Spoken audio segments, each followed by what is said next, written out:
nyaya land dispute.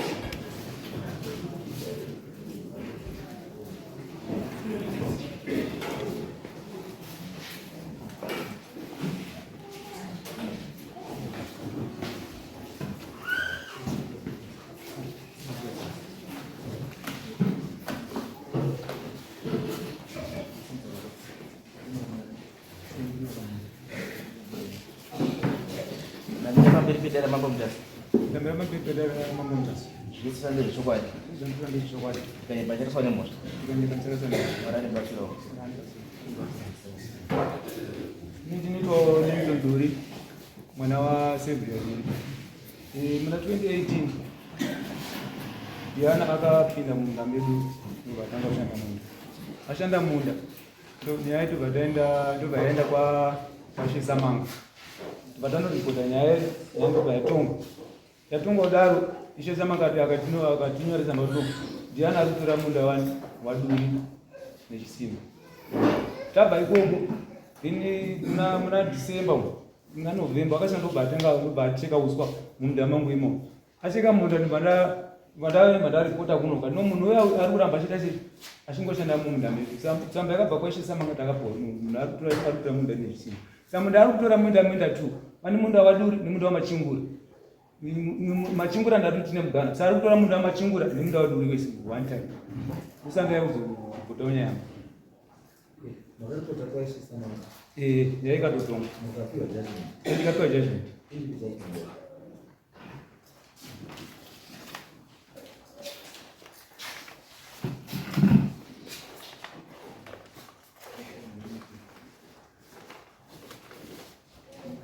Ini nggak siap na sini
Dan berapa beda dalam mambo mtasi. Jadi selalu dicoba. Banyak soalnya mus. Dan ini banyak soalnya mus. Mana yang bercilo.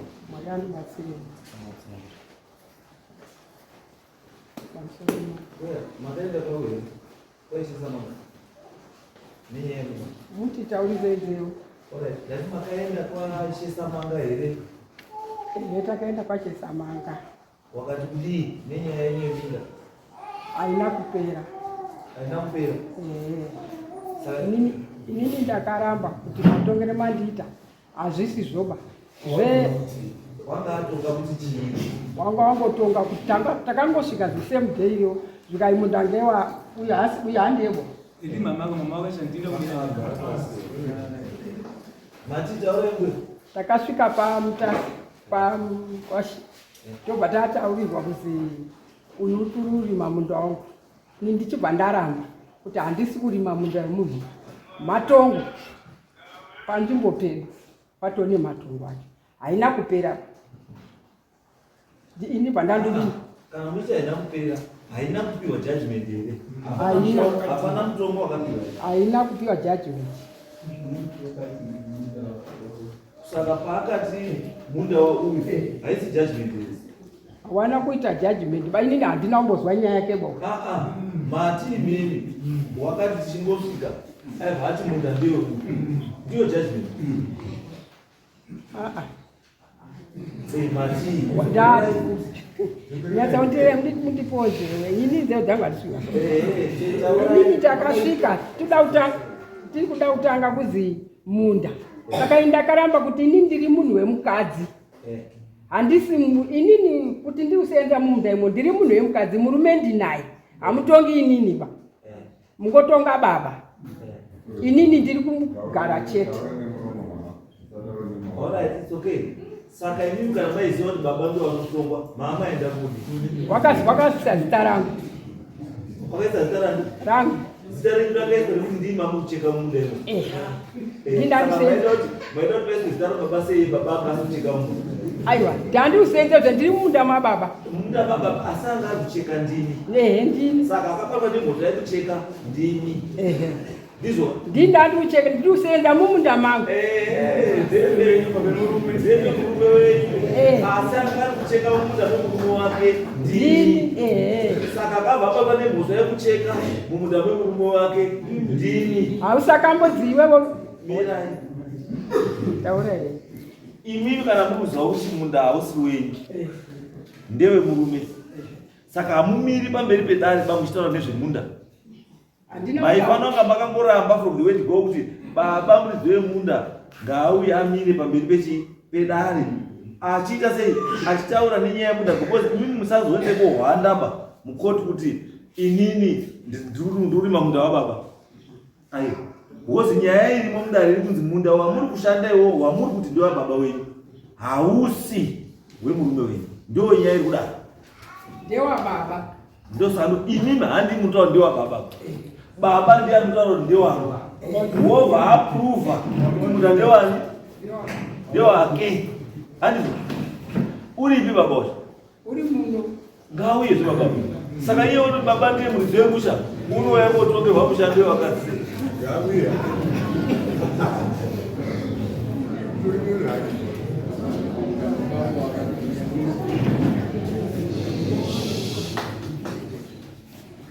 Babo makadini?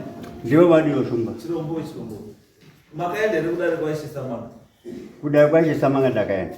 Zvikanzi kudareko? Kudare ndakada kuti ndipindure zvikanzi pasaboni hapana zita rako. Pakanjoswa zita remukadzi. Okay. Saka akazi mukadzi ngapedze nyaya yake dzake nekuti ndiye anga ine zita rake. Ndiye anga ine zita riripo. Asi zvekuti zita remukadzi riende ipapo inyaya yekuti mukadzi ndiye akabatwa ari kusenza munda musini make. Ndosaka zita remukadzi ranga riripo. Zvinhu zvakandoitika zvekutoti iwe wakanga wadoti pese madare iwe autokwana kuita fuwo. Pakunyoswa zita remukadzi. Saka inini kunoku ndakaziva kuti ndiita tikati nyaya yemunda uyo hauzive mukadzi pamutange wangu. Zita renyu baba ndiani ndiye? Richard Museko. Imimi zvamakaona mukadzi ari kusungwa achida kuzosarime munda menyimi wamamuti arime imimi makabva madini? Ndakauya kuno kutomanga. Makamangara? Ndimi makamangara nyaya iyi? Haikona iyo ndeyakamangarirwa mukadzi. Nini yangu iripo ipo papo. Nesamoni rangu riripo. Yese munda? Musemunda. Right. Ava maakushandisana hungwaru manje. Ikaunda yamuviri. Isusu tiri kuti chekutanga handiti ndikuda judgment yepasamanga kuti samanga akati chii, because akapiwa peace order ndiDiana Museko. Pa peace order peace order yanga iri based on what? Major Street akaona chii kuti azokwanise kupa peace order in favor uyu. Zvakaitika pamira ndo ndikuda kuza kubatsira. Major Street hapi peace order ba asina kutanga aona mapepa anoprova kuti zveshwa uyu haabvumirwi kungasvika muno. Saka chinoratidza kuti munhu haabvumirwi kuti ngachipinda muno ijudgment yakapiwa naishe Samanga. Saka imimi zvamunaifanira kunga maita manje maifana kunga maita sei makaita appeal against decision yakapiwa nani naishe Samanga. Pamuita appeal kupi kuno badeni hamuiti appeal anditi asimato violator peace order udala yamakapiwa ndio takaenda mama hamuri musachaendo zotwa mati hamwapimi ba ma violator kare peace order because peace order yakapiwa musati maapila. So which means kuti chinhu chiri kubata izvozvi ichi peace order andizvo. Saka imimi peace order ndiyo yamunoteedzera pamusoro changa kwacho Samanga haana kutipa peace order batsirai handi zvenharo bai asi ndezvokuda kubatsirana andizvo musaite nharo ba because makaripota peace order iyi ndeyemusi wa 2 December 2019 imimi makaripota rini kuno atautanga kuripota kuno kuba takatanga kuripota kwa mambo achiri ku nyaya iyoyi ndipo kwamakairipota ikoko kuna mambo angariko before judgment judgment yakanga yaitwa mai ndipo ndati ndainditaura yakanga yazi izvo tataura pana patutuma munhu ari kuya kuzoona pazviromba chavo murukanira nechokwadi munhu akauya auya munhu udaro akataura pandiri noti ndipe $100 ndikupe muri ndakati handibhadhari $100 ndikupe munhu iwoyu Royd ndiroid Samanga $100 ndikupe muda iwoyu hatizvizi mambo arikuno anotuma munhu wake anouya achita inspection. Lloyd ndiishe wenzvimbo iyoyo anoti panoitwa inspection sezvo akanga ambopa judgment anofanira kunge aripo zvinhu zvichitwa aripo asi haana chekutoita ipa because nyaya yakapfuura pari pana Lloyd yakanopfuura ende chimwe chiripo futika chiri kundinetsa panyaya iyi ndeyekuti nyaya iyi kana mama akabva kwamama yakazodzoka kuna Lloyd sei because nyaya hadzibvi kumusorodzidzika pasi dzinobva pasi dzichikwira kumusoro. Ndo zvakatotishupawo ndototi kana kwasabhuku tatitofunza kuti sabhuku ndoti ndiye nemawitness ndavezwa mitunho yake dai kuti takadaidzwa kwasabhuku sabhuku aripo mawitness aripo kumamishoko ari kutoti izvo auya Lloyd handiti akauya ega here kana kuti mambo zvakaita kutumira munhu mambo akatumira munhu here mambo anomboona munhu atumira mambo anotumira munhu so which means kuti nyaya yenyu yakangomirira pekuti hakuna munhu atati auya kuona munhu ichokwadi ndizvo saka iweyo shamwari ndikuda judgment iri maiona here ndikuda judgment iyo so that chite determination yenyaya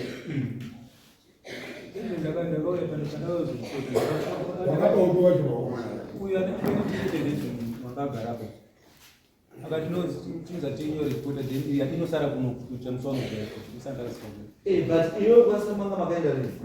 Akaenda 2019 badazi ndo wataka chini unataka peace order vanga kuna pachimbuzi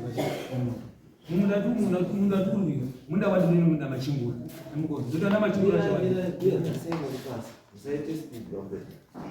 wana machinguru shumba wasimuze wa utsani ngoro nyanya yakangofana taura zvako iwe haunditauri usungane wakutaura kuti bali ngwe kwezitana ndonya iwe taura zvako iwe uri ndizvo hautauri zvamachinguru machinguru anotaura zvako iwe unotaura zvako zvokuti ukatanga kutaura kuti dedzei ndozvamakarara murunga zuva muzoye munditaurire vana ayani ndo mamira kira changa miri no ini chandaudzwa ndaudzwa procedure ndokubatsira neprocedure wosha muri kukanganisa by procedure anditi chandiri kuziva ndechekuti kuti peace order izobudei pane judgment ndosaka ndikuti judgment yanandoriri kuti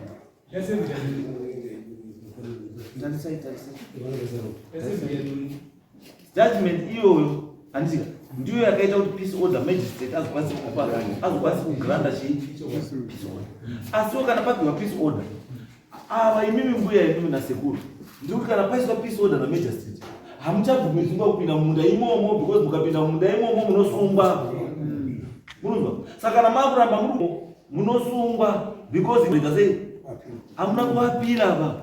Zvinoitika nyaya kana mapira nyaya, handiti it means kuti judgment yakapiwa kulower court inosuspendwa kusvikira appeal yenyu yaita sei yanzwika. Munozwa zvamutaura kuti musati maita appeal, it means kuti judgment yakapiwa nelower court is binding. Ndiyo inenge itoripo and hamuichinjiyo kusvika mazoita appeal. Kana maita appeal, nyaya inokwanisa kunzi zvayakatongwa yakagunikwa kana kuti yakatadzikwa kana kuti ngaitangwe futi pai. Maka violate peace order. Peace order iri kutaura kuti hamusi kubvumidzwa ba kuti mumbopinde mumunda imomo. Handiti maizopinda munda chete judgment yauya kubva kuno nyaya yenyu yapinda mudare, ndo pamunozoti aiwa nyaya yenyu judgment yakapiwa nelower court yaoverturn, maiwina. Andrew, because mukataka kupinda munda yemunga mazvidza dare conduct of court mazvidza majesty akapa peace order, mazvidza kuti ishe akapa mutombo wekuti munda hausi wani. Titesa ndisi ini ndichatoza kuda kubasa ichi mutemo kuti musaoneke muri wrong side yemutemo. Because munooneka mani izvo uyuka aine peace order ane simba rekusungisa iri kuenda kuti vanhu vaya vapinda zvemunda munouya muchisungwa because mune mazvidza da muruzwa iri kuitaura iti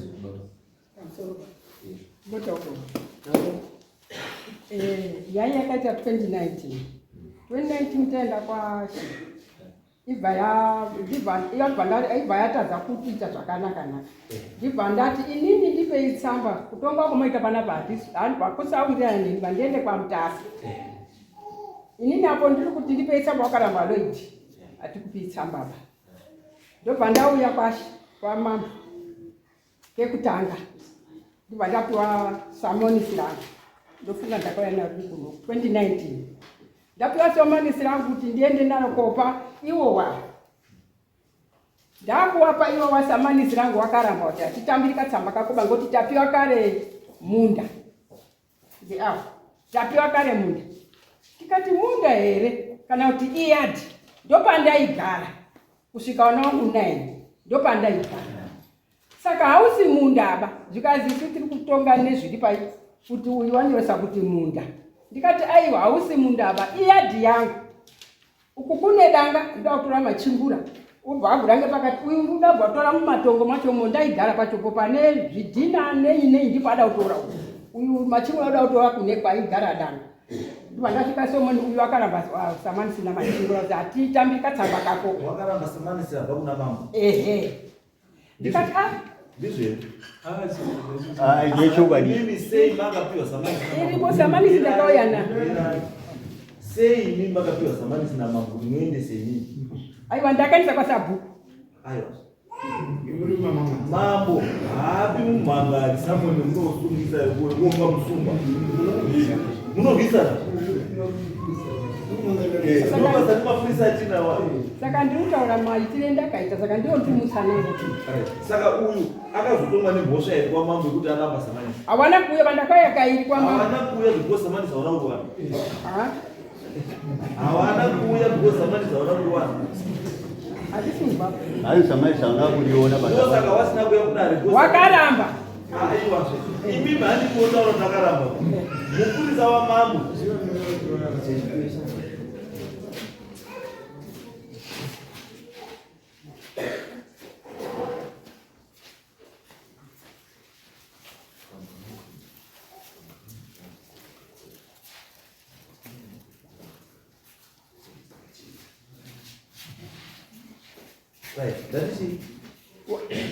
Ndati imimi hamuna kodzero yekubata samanisi, kutora samanisi because muri complainant imimi hamupiwi samanisi, munopa respondent. Azviiti iye nyakutokupa iye kuti munope musungwa ndiye kutokanganisa number 1 Because panopiwa masamoni ya munhu, panopiwa samoni anosiya mari kudare yetransport yemupurisa wamambo wekuti anope munhu yeye musungwa samanisi. Munonzwa? Saka imi mama kuzopiwa samanisi munope musungwa. Ndimene ndikubatsire, ndikubatsira newamwe wakagara uko. Kuti iwe kana umhangara nyaya yako watopedza. Zvichaitika zvesamanisi zvisaenda sei kubva kupi hazvinei newe. Iwe unouya kudari musi wanzuye kusi kudari. Chete. Kuhora ndivakaisa samanisi dai makarohwa mbama. Dai makarohwa mbama. Mamuda kuzomagara muchiti chii. Musatore imwe mitemo kuisa mumaoko enyu. Handina kuziva. Ndosati kuti kusaziva iko ndoda kutigadzirisa kuti hamuna kuziva asi zvakashata. Saka zvatakuita nyaya iyi, it means kuti nyaya yenyu ndatozwa pane kaishe element yecorruption, pane kaelement kechi kakawanda. Aichitomira zvese kuti handisinei nazvo mbuyana.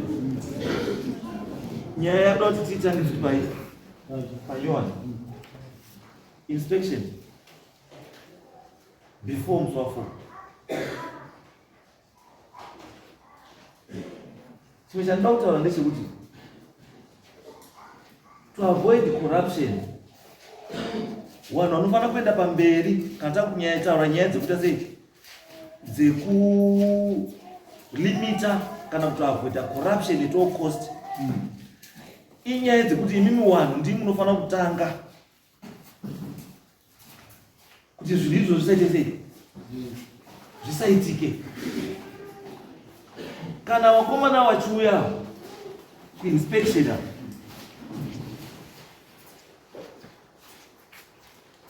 wakakuti tipei mari yamusingazwisisi, ndifonerei.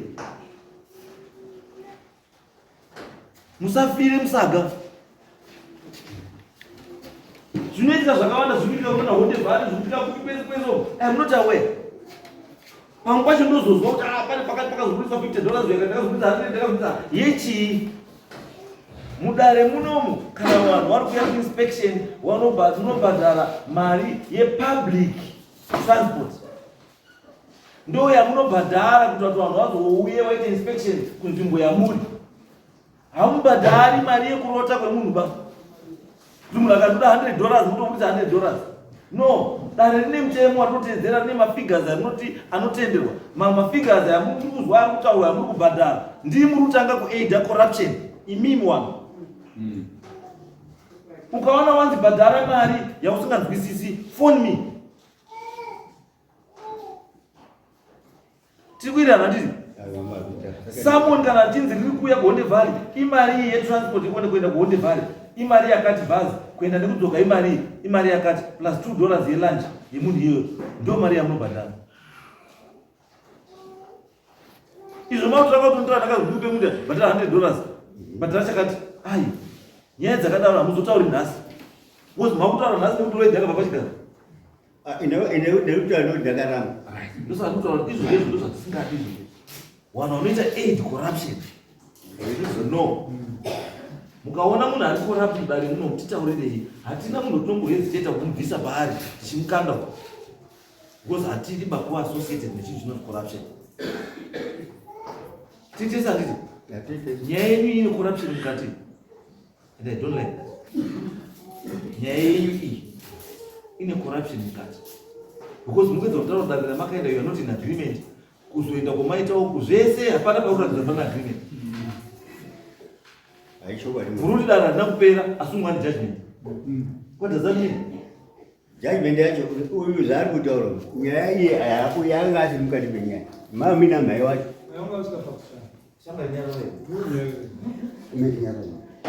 Saka ini ndakaziva kuripota kuno kuti anoziva nenyaya yemagariro pamusha pedu ndini baba wepo. It's okay. Wakomana ndati inspection before so dzikaiko. Ndiri kunzwa pana umwe kuti ari involved apa ndiani?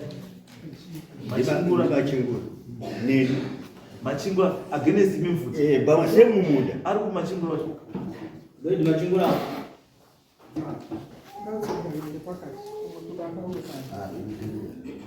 Buya, matini ndi mundadwe murume mushango wemurume.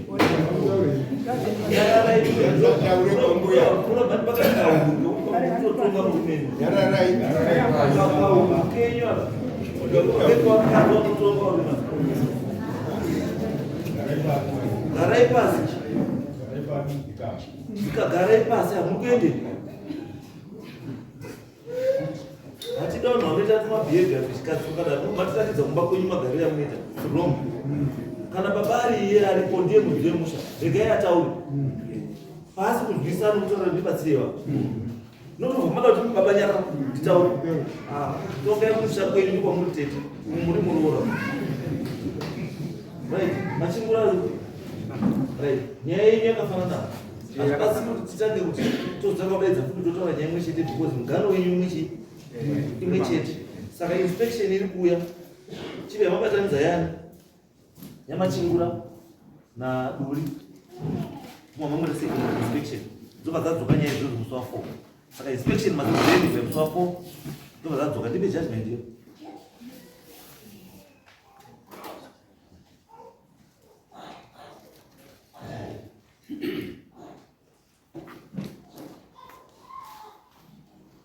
Lloyd ndiani?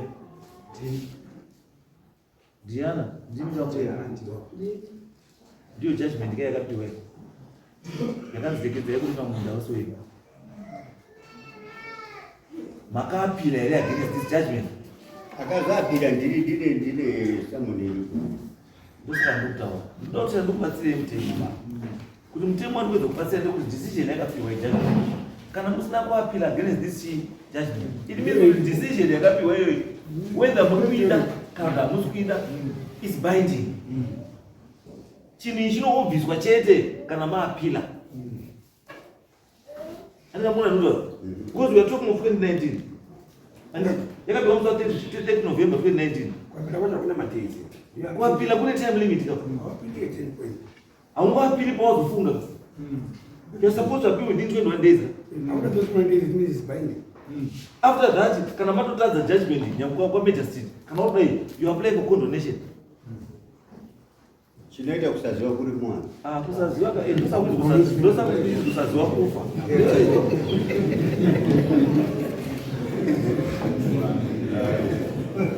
Right. So, tikudzika ikoko.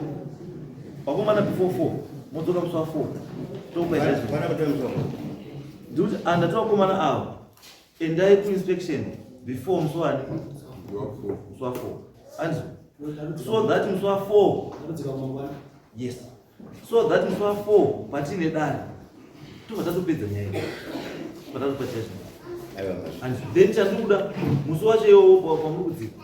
Lloyd hatisumuda hasipo. Aapo echisamanga ngawa aripo. Sabhuku wacho wenzvimbo iyo ngawa aripo.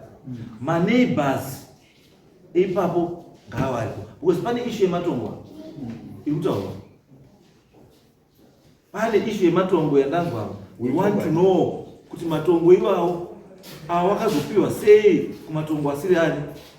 Nemakuwana mbuya tashati. No. Izvo ndatozvinzwa. Ndati ndira kunzwa nyaya yematongo aya nekuaona kuti muri kunoaona here. Toziva kuti Lloyd kuti azope munhu pamatongo emunhu zvazoita sei. Handizozabvunza muzoba ndati chinhu chabuda muchandida kunzwisisa nekuzoona kuti awanoone kuti zvakafamba sei. Endai toona next place. Saka yamachingura there's no need yekuchamira. Ende kupera. That's it,